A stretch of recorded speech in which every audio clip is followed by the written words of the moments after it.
নমস্কাৰ সকলোলৈকে হেপাহৰ ভোগালীৰ শুভেচ্ছা জনাই পুৱাৰ খবৰৰ সৈতে ষ্টুডিঅ'ত মই সাগৰিকা আহিছো বাতৰিৰ মাজলৈ ভোগালীৰ উৰুকাৰ নিশা লগে ভাগে এসাঁজ খোৱাৰ পৰম্পৰা চলি আছে অসমীয়াৰ মাজত পিছে মাছ নহলে নহয় উৰুকাৰ তৃপ্তিৰ এসাঁজ সেই ভোগালীত চাহিদা বৃদ্ধি পাইছে মাছৰ প্ৰতি বছৰৰ দৰে এইবাৰো কলিয়াবৰৰ চুলুঙত উৰুকাৰ আগদিনা বহিছে মাছৰ বিশেষ বজাৰ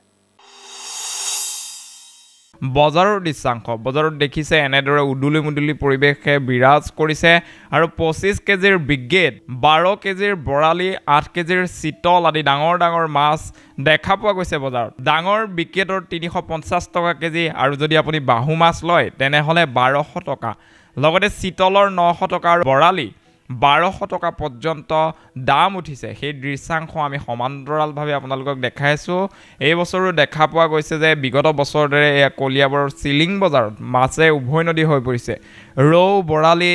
বাহু আৰি চিতল ব্ৰিগেড আদি ডাঙৰ ডাঙৰ মাছৰ উজান উঠা এতিয়া দেখিবলৈ পোৱা গৈছে এনেদৰে সকলো এতিয়া ওলাই আহিছে ভোগালীৰ উৰুকা নিশা এসাঁজ লগে ভাগে খোৱাৰ কাৰণে যি বজাৰ আছে সেই বজাৰ কৰিবলৈ ওলাই অহা পৰিলক্ষিত হৈছে সমান্তৰালভাৱে কিন্তু ৰাজ্যৰ বিভিন্ন প্ৰান্তত ভেলাঘৰসমূহ সাজু হৈ উঠিছে বিগত 10-15 দিনৰ পৰাই দেখা পোৱা গৈছে যে ৰাজ্যৰ বিভিন্ন প্ৰান্তৰ ৰাইজে আচলতে ভোগালীক আদৰাৰ প্ৰস্তুতি অব্যাহত ৰাখিছিল আৰু যেন সেই ক্ষণ আহি উপস্থিত হৈছে যি ক্ষণলৈ 10 দিন বা 15 দিনে অপেক্ষা কৰি আছিল 15 দিনে কষ্ট কৰি আছিল ডেকা বুঢ়াৰ পৰা সকলো লোকেই আচলতে ভেলাঘৰ নিৰ্মাণকে ধৰি পিঠা পনা খুন্দাত ব্যস্ত হৈ থকা পৰিলক্ষিত হৈছিল সেইসমূহ দৃশ্যাংশ আমি আপোনালোকক দেখুৱাইছিলো সেই বাতৰি সম্প্ৰচাৰ কৰিছিলো আজিৰ দিনটো বিশেষকৈ দেখা পোৱা গৈছে যে ৰাজ্যৰ মাছৰ বজাৰসমূহত ভিৰ পৰিলক্ষিত হৈছে যেটো ভোগৰ উৎসৱ ভোগালী আৰু ভোগালীৰ নিশা লগে ভাগে এসাঁজ খোৱাটো অসমীয়া সমাজৰ ৰীতি আৰু সেই ৰীতি অক্ষুণ্ণ ৰখাৰ স্বাৰ্থতে দেখা পোৱা গৈছে যে বজাৰত কোনে সোনকালে গৈ ডাঙৰ পৰা ডাঙৰ মাছটো ক্ৰয় কৰিব পাৰে তাক লৈ এতিয়া লানি নিচিগা খুঁত হৈছে এয়া আমি কলিয়াবৰৰ দৃশ্যাংশ দেখুৱাইছো কলিয়াবৰৰ চিলিং বজাৰ যেহেতু এখন ঐতিহাসিক বজাৰ পূৰ্বৰে পৰা এই বজাৰৰ বিশেষ নাম আছে ইয়াত বহুত ডাঙৰ ডাঙৰ মাছ পোৱা যায় বুলি এক প্ৰবাদ আছে আৰু সেই কাৰণে দেখা পোৱা গৈছে যে এই বজাৰটো এনেদৰে লোকে লোকাৰণ্য হৈ পৰিছে মাছ বিচাৰি আৰু দেখা পাইছো আমি স্ক্ৰিনত আপোনালোকেও নিশ্চয় দেখিছে এনেদৰে 25 কেজি ওজনৰ মাছ দেখা পোৱা গৈছে বৰালি মাছ দেখা পোৱা গৈছে 9 কেজি ওজনৰ সামগ্ৰিকভাৱে কিন্তু ৰাজ্যৰ অন্যান্য যিসমূহ বজাৰ আছে সেই বজাৰসমূহতো একেই দৃশ্যাংশ দেখা পোৱা গৈছে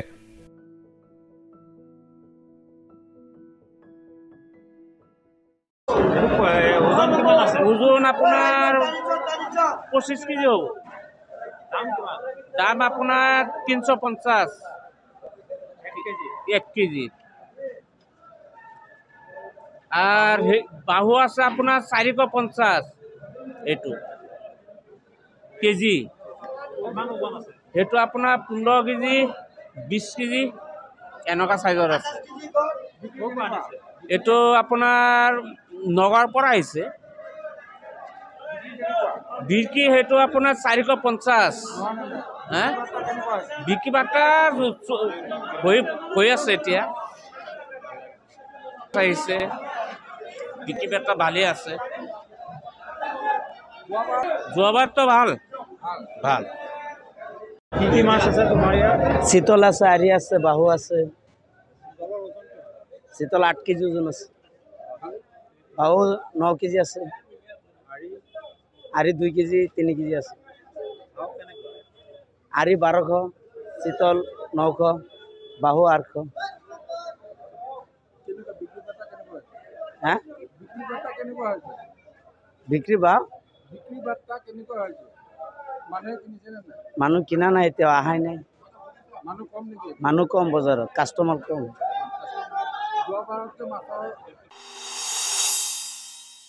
হেপাহৰ ভোগালীক আদৰণি জনোৱাৰ উদ্দেশ্যে এতিয়া ব্যস্ত হৈ পৰিছে প্ৰতিজন অসমীয়া ৰাজ্যৰ বিভিন্ন প্ৰান্তত চলিছে ভেলাঘৰ নিৰ্মাণৰ অঘোষিত প্ৰতিযোগিতা যোৰহাটৰ পানীচকুৱা টিঙিৰিমৰা কুমাৰ গাঁৱত নগাঁৱৰ মৃত্যুঞ্জয় মন্দিৰৰ আৰ্হিত নিৰ্মাণ কৰা হৈছে ভেলাঘৰ স্থানীয় একাংশ যুৱকৰ উদ্যোগত তথা গাঁওবাসীৰ সহযোগত নিৰ্মাণ কৰা ভেলাঘৰত মহিলাসকলে সহযোগিতা আগবঢ়ায়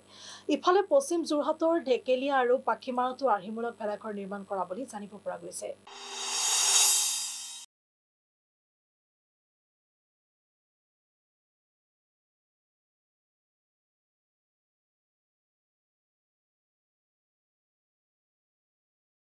হেঁপাহৰ ভোগালীক আদৰণি জনোৱাৰ উদ্দেশ্যে এতিয়া ব্যস্ত হৈ পৰিছে প্ৰতিজন অসমীয়া। ৰাজ্যৰ ভিন্ন প্ৰান্তত চলিছে ভেলাঘৰ নিৰ্মাণৰ অঘোষিত প্ৰতিযোগিতা। যোৰহাটৰ পানীচকুৱা টিঙিৰিমৰা গাঁৱত নগাঁৱৰ মৃত্যুঞ্জয় মন্দিৰৰ আৰ্হিত নিৰ্মাণ কৰিছে ভেলাঘৰ। স্থানীয় একাংশ যুৱকৰ উদ্যোগত তথা গাঁওবাসীৰ সহযোগত নিৰ্মাণ কৰা হৈছে ভেলাঘৰত। ইফালে পশ্চিম যোৰহাটৰ ঢেকেলীয়া আৰু পাখিমাৰীতো আৰ্হিমূলক ভেলাঘৰ নিৰ্মাণ কৰা বুলি জানিব পৰা গৈছে। যোৰহাটৰ পৰা উৎপল ভৰালীৰ ৰিপৰ্ট, এনি ভাৰত 24। কি উজনি কি নামনি সকলোতে কেৱল ভোগৰে যেন অঘোষিত প্ৰতিযোগিতা। পিছপৰি থকা নাই গোৱালপাৰা জিলাও। জিলাৰ বিভিন্ন প্ৰান্তৰ লগতে পূব প্ৰান্তৰ ৰংজুলিৰ সমীপৰ তথা অসম মেঘালয় সীমান্তৱৰ্তী ডাকুৱাকাটাতো ভোগালীক লৈ পাৰ ভঙা উৎসাহ দেখিবলৈ পোৱা গ'ল। ডাকুৱাকাটা ৰাভা জ্ঞাতি সমাজে সাজি উলিয়ালে 40 ফুট দৈৰ্ঘ্যৰ চন্দ্ৰযন্ত্ৰীৰ আৰ্হিত নিৰ্মাণ কৰিলে মেজি। উৰুকাৰ নিশা লগে ভাগে এসাঁজ খোৱাৰ বাবে তেওঁলোকে এনেদৰে ঘৰে ঘৰে বাঁহ তুলি খেৰ নৰা আদিৰ সহায়ত নিৰ্মাণ কৰিলে মেজিটো।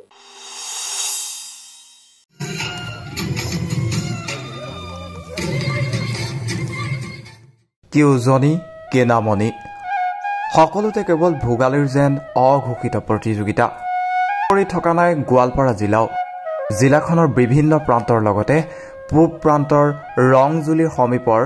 তথা অসম মেঘালয় সীমান্তৱৰ্তী ডাকুৱাকাটাতো ভোগালীক লৈ পাৰ ভঙা উৎসাহ।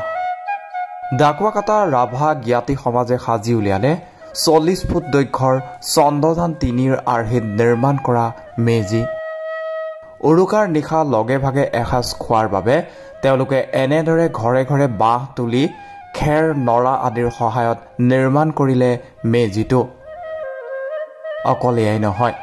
বিগত কিছু বছৰৰ পৰা তেওঁলোকে বিভিন্ন ধৰণৰ মেজি নিৰ্মাণ কৰি অঞ্চলটোত সকলোকে আকৰ্ষিত কৰি তুলিছে। ধূপধৰাৰ পৰা ভাৰ্গৱ ৰাজবংশীৰ ৰিপৰ্ট, এনি ভাৰত 24। চন্দ্ৰযান আমাৰ ডাকুৱাকাটা ৰাভা জ্ঞাতি সমাজৰ আমি পূৰা 40 ফুট ওখ নিৰ্মাণ কৰিছোঁ আৰু ইয়াতে সমূহ ডেকা গাভৰুসকলে অংশগ্ৰহণ কৰিছে। আৰু আমাৰ যিটো পৰম্পৰা, আমি আজি চাৰি বছৰ হ'ল আমি প্ৰত্যেক বছৰে বেলেগ বেলেগ ধৰণৰ বস্তু তৈয়াৰ কৰি আছোঁ। যোৱাবেলি আমি হেলিকপ্টাৰ বনালোঁ, তাৰ আগত বনাইছিলোঁ আমি চাংঘৰ। এনেকৈ মোটামুটি আমাৰ 4 বছৰত আমি। নলবাৰীত বনভোজৰ দলৰ বাহন দুৰ্ঘটনাগ্ৰস্ত। গুৱাহাটীৰ পৰা বাক্সাৰ দুৱাৰগাঁৱলৈ গৈছিল দলটো আৰু উভতৰ পথত হৰিপুৰৰ গাঁৱত সংঘটিত হয় এই দুৰ্ঘটনা। আৰু বাছত থকা 5 গৰাকীকৈ যাত্ৰী গুৰুতৰভাৱে আঘাত হয় আৰু শিক্ষাৰ্থীৰ দল গৈছিল ভোজ খাবলৈ।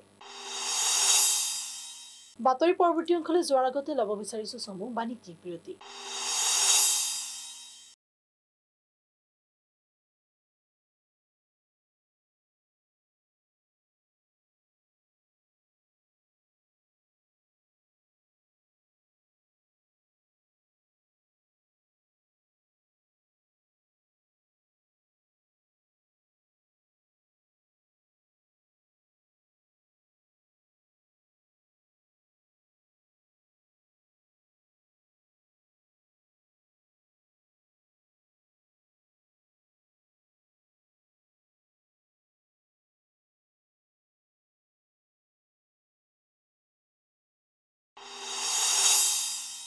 বিৰতিৰ পিছত পুনৰ উভতি আহিছো বাতৰিৰ মাজলৈ। ৰাজ্যবাসীৰ বাবে মাঘ বিহুৰ উপহাৰ 42,85,745 গৰাকী লোকে লাভ কৰিব ৰেচন কাৰ্ড। 16 জানুৱাৰীত লাভ কৰিব ৰেচন কাৰ্ডসমূহ। মুখ্যমন্ত্ৰী হিমন্ত বিশ্ব শৰ্মাৰ এই বিশেষ ঘোষণা। আজি হেঁপাহৰ ভোগালীৰ উৰুকাৰ উপলক্ষে আজি ৰাজ্যৰ প্ৰতিখন বজাৰত গ্ৰাহকৰ ভিৰ। উৰুকাৰ নিশা পৰিয়ালৰ সৈতে একেলগে এসাঁজ খাবৰ বাবে মাছৰ বজাৰত নিজৰ পচন্দৰ মাছ ক্ৰয় কৰিবলৈ ভিন্নজনে ভিৰ কৰা পৰিলক্ষিত হয়। ব্যতিক্ৰম নহয় বঙাইগাঁও জিলাৰ ঐতিহাসিক তামৰঙা বিলৰ পাৰ। ইতিমধ্যে নামনি অসমৰ বিভিন্ন স্থানৰ লগতে গুৱাহাটী, নগাঁও, বৰপেটা, মৰিগাঁৱৰ পৰা তামৰঙাৰ চিতল, ৰৌ, ভকুৱা আদি বিভিন্ন মাছ ক্ৰয় কৰিবলৈ লোক আহি উপস্থিত হয় তামৰঙা বিলৰ পাৰত।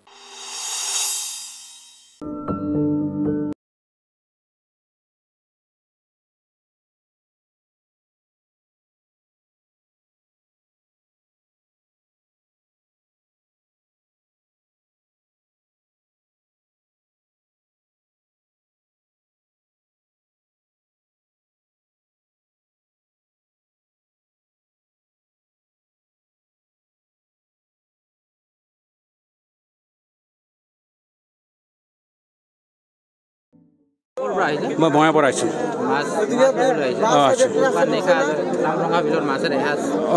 আৰু হয় হয় তামৰঙাৰ মানে বেলেগ এটা সোৱাদ আছে আমাৰ লোৱাৰ আছামৰ মানে এটা নাম আছে সেইকাৰণে ইয়াৰ পৰা মাছ বহুত মাছ গুৱাহাটী ফালে যায় আপাৰ আছামত যায় মানে যাৰ কাৰণে আমাৰ লোৱাৰৰ মানুহখিনি যথেষ্ট দাম দিয়ে খাব লগা হয় মানে বেপাৰী বেছি আহে যিখিনি মূল্যত মানে মাছ খাব লাগে সৰ্বসাধাৰণ ৰাইজে তাৰকৈ বহুত বেছি দামত খাব লগা হয় মানে বহুত অলপ মধ্যবিত্তি বা সাধাৰণ শ্ৰেণী অলপ খাব অসুবিধা হয় প্ৰতি বছৰে আহোঁ প্ৰতি বছৰে আহোঁ এইবাৰ কেনেকুৱা কি কি মাছ মাছটো এইবাৰ যথেষ্ট আছে বৰ্তমান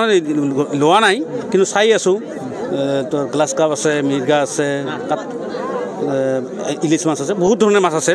বৰালি আছে মোটামুটি ফেমিলিৰ কাৰণে লৈ যাম কিন্তু বৰ্তমান বছা ভৰলুৱাত কান্দো নৰল কান্দি কান্দি নিজৰ আত্মীয়ক শ্ৰদ্ধাঞ্জলি জ্ঞাপন কৰিলে অভিশপ্ত দেৰগাঁৱৰ বছা গাঁৱত দুৰ্ঘটনাত মৃত্যু হোৱা লোকসকলক কাৰোবাৰ যদি পতি কাৰোবাৰ পত্নী কাৰোবাৰ সন্তান আৰু আন কাৰোবাৰ আত্মীয় ভোগালীৰ আনন্দৰ মাজতে গাঁওখনত দেখা গ'ল কেৱল কান্দো নৰল বছা ভৰলুৱাত আজি কান্দো নৰল পুত্ৰৰ ফটো চাই শ্ৰদ্ধাঞ্জলি জনাই মাতৃৰ হিয়া ভঙা কান্দোন কাৰোবাৰ যদি পতি কাৰোবাৰ পত্নী কাৰোবাৰ সন্তান আৰু আন কাৰোবাৰ আত্মীয় ভোগালীৰ আনন্দৰ মাজতে বছা ভৰলুৱাত দেখা গ'ল কেৱল কান্দো নৰল কান্দি কান্দি নিজৰ আত্মীয়ক শ্ৰদ্ধাঞ্জলি জ্ঞাপন কৰিলে অভিশপ্ত দেৰগাঁৱৰ বছা গাঁৱত দুৰ্ঘটনাত মৃত্যু হোৱা লোকসকলক পুত্ৰৰ ফটো চাই শ্ৰদ্ধাঞ্জলি জনাই মাতৃৰ হিয়া ভঙা কান্দোন ভোগালীৰ আনন্দ উল্লাসৰ মাজতেই গোলাঘাটৰ বছা ভৰলুৱা গাঁৱত দেখা গ'ল কেৱল কান্দো নৰল বঙহৰ শোকে দহিনীয়া দুৰ্ভগীয়া গাঁৱৰ লোকসকলে আজি আয়োজন কৰিলে সমূহীয়া আদ্যশ্ৰাদ্ধ গাঁওখনত আয়োজন কৰা ৰাজহুৱা আদ্যশ্ৰাদ্ধত উপস্থিত হৈ শোকসন্তপ্ত পৰিয়ালকেইটাক সান্তনা দিয়ে কৃষিমন্ত্ৰী অতুল বৰাই যোৱা ৩ জানুৱাৰীত দেৰগাঁও বালিজানত সংঘটিত হোৱা এই ঘটনাটোত ১২জন লোকে থিতাতে প্ৰাণ হেৰুৱাইছে আৰু সেইদিনাখন পুৱাৰ পৰা আমি উদ্ধাৰ অভিযানৰ পৰা চিকিৎসালয়লৈকে সকলোতে জড়িত হৈ আছোঁ পিছৰ পৰ্যায়তো ইয়াত আহিছোঁ আৰু এনেকুৱা দুৰ্ঘটনা ভৱিষ্যতে ক'তো নঘটক ভগৱানৰ ওচৰত প্ৰাৰ্থনা জনাইছোঁ আৰু এই মুহূৰ্তত যিসকল চিকিৎসালয়ত আছে বা যিসকলৰ অকণমান অৱস্থা শোচনীয় তেখেতসকলক মই সকলোকে নীৰৱে সহাযোগ কৰিবৰ কাৰণে আহ্বান জনাইছোঁ আৰু স্বাস্থ্যমন্ত্ৰী কেশৱ মহন্ত ডাঙৰীয়াৰ লগত যোগাযোগ আমাৰ সঘনাই হৈ আছে আৰু তেখেতে গোটেই চিকিৎসা কথাটো নিজে তদাৰক কৰি আছে আৰু মাননীয় আমাৰ কৃষিমন্ত্ৰী অতুল বৰাদেৱেও সঘনাই যোগাযোগ ৰাখিছে গতিকে যিসকলৰ এতিয়াও আৰু চিকিৎসাৰ সুবিধা প্ৰদান কৰিবলগীয়া আছে অসম চৰকাৰে সেই চিকিৎসাখিনি কৰাৰ সুবিধা প্ৰদান কৰিছে আৰু কৰিব মন্ত্ৰীগৰাকীৰ কান্ধত ধৰি শোকসন্তপ্ত পৰিয়ালৰ লোকে কান্দি কান্দি শোকত ভাগি পৰা দেখা গ'ল আনহাতে বছা ভৰলুৱা গাঁৱৰ লগতে দাঁতি কাষৰীয়া লোকসকলেও ভোগালী বিহুৰ মেজি জ্বলোৱাৰ পৰা বিৰত থাকিব বুলি উল্লেখ কৰে এক প্ৰকাৰৰ শোকৰ ভোগালীয়ে দহি থকা গাঁওখনত সমূহীয়া আদ্যশ্ৰাদ্ধত নাম প্ৰসংগ কৰে ভকত বৈষ্ণৱে